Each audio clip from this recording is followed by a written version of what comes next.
চাচা হেনা কোথায়? বাবা, হেনার তো গতকাল বিয়ে হয়ে গেছে। না, এটা আমি বিশ্বাস করি না। চাচা আপনি জানেন আমি হেনাকে অনেক ভালোবাসি, আর আপনি কিভাবে পারলেন তাকে বিয়ে দিতে? আর আমার কথা কি হেনাকে বলেন নাই আপনি? আহা বাবা, বোঝো না কিসের? আমি তো হেনাকে বলছি, হেনাও তোমাকে ভালোবাসে, কিন্তু তুমি বলে আমার মেয়েকে একটা মেকআপ বক্স কিনে দিতে পারো না।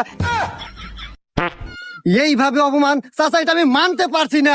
আপনি কার সাথে বিয়ে দিয়েছেন সেই জামাইয়ের নাম্বারটা আমাকে দেন, আমিও চিঙ্কু মাস্তান এটা আমি দেখে ছাড়বো, আমি হেনাকে ছিনিয়ে নিয়ে আসবো। আহা বাবা, বোঝো না কিসের? এও কথা আমি আমার মেয়েরে বলছিলাম যে সিংকু মাস্টারের সাথে যদি ঝামেলা করস, পরিবর্তে একটা ঝামেলা হবো। ওর স্বামী কি বলছে জানো? কি বলছে? ওর স্বামী বলছে আমি হইলাম 4 থানার এসআই, আমার সামনে চেঙ্কু মাস্তান আমি জেলের ভিতরে বইরা রাখবো একবারে। আচ্ছা বাবা, তুমি